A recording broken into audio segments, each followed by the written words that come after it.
Metals. We all don't like them.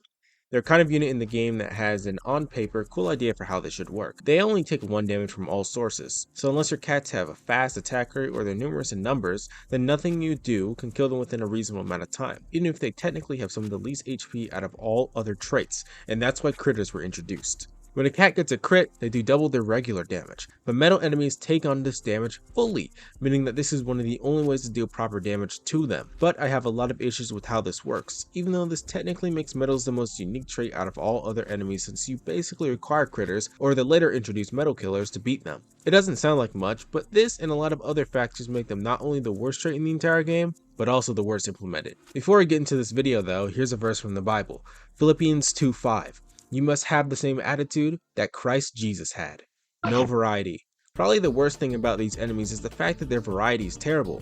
Unlike any other trait with enemies that have many different ways of fighting your cats, be that with debuffs from long range or from straight up stats, with metals you already know what you're getting into. Every single commonly found metal enemy is either 1, a meat shield, or 2, a hard pusher. Outside of that, there's Coronium, who's a metal version of Cory that appears extremely rarely, and Teacher Cyber, who appears in 2 stages. Because of this, each and every time you fight them, you know exactly what to expect, and at some point it just becomes boring or annoying.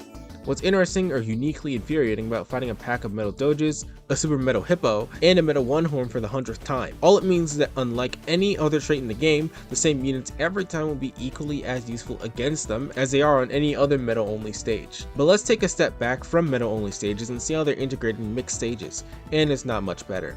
If metals are in a stage where they aren't the main threat, then the only one present will most commonly be Metal Doge. Metal Doge has a naturally high DPS of 3.3k, but he only has 30 HP, which is an amount so low that your normal unit should be able to comfortably ignore his presence. Or they'll be annoying, so you just bring a single critter to neutralize them. In some of the most annoying stages in the game though, like March to Death, they'll be defending strong backliners, and it's likely that more variants will be used, like the Hippos and Metal Seal. The ways to deal with them still always remain the same. You either play the stage with normal units still, or you bring the same metal loadout used anytime they're the main threat. Even in special stages like Fish Hell, all you have to do is maybe get a debuffer and a critter for the metal enemy, then play normally. Cyclones. I don't mean the Aku and Relic Cyclones, but I do mean the regular ones that drop cats like Space Marine and Hoop.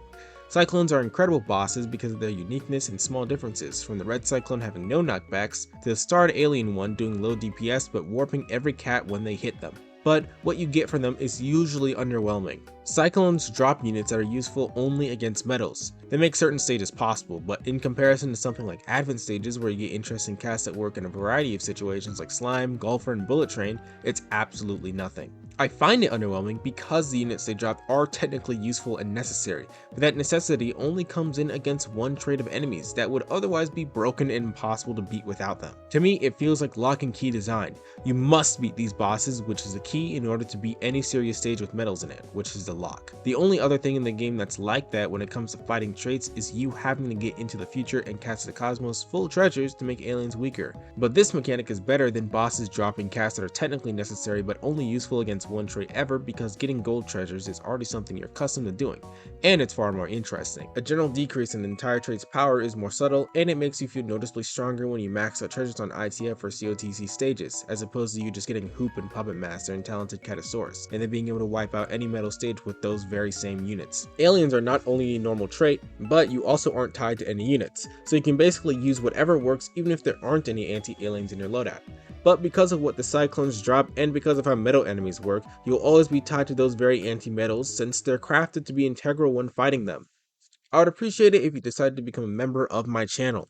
If you're a supporter, you can see videos earlier than everyone else, but if you're a biggest supporter, I'll shout you out and always reply to your comments. Critters' nature. Critters can only be designed in one way, weakly.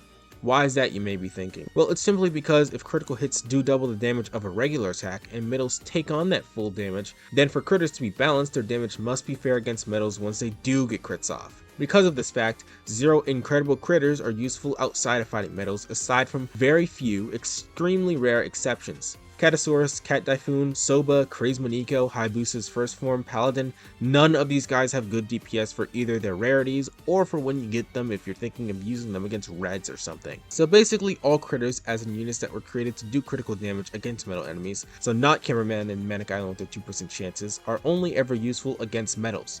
90% of the time, you'll have no reason to bring someone like Paladin ever, and if the stage is mixed, then it'd be better choice to bring Catasaurus since he's cheap, spammable, has solid damage versus metals, and a decent crit chance when talented and or with cat combos. On the topic of crit chances, each critter also only has a chance to perform one, and those with 100% crit chances often have the least damage, like $1 Million and Felix the Cat Duke, or they have very long animations before the actual crit happens in the case of Soba and Crazemoniko.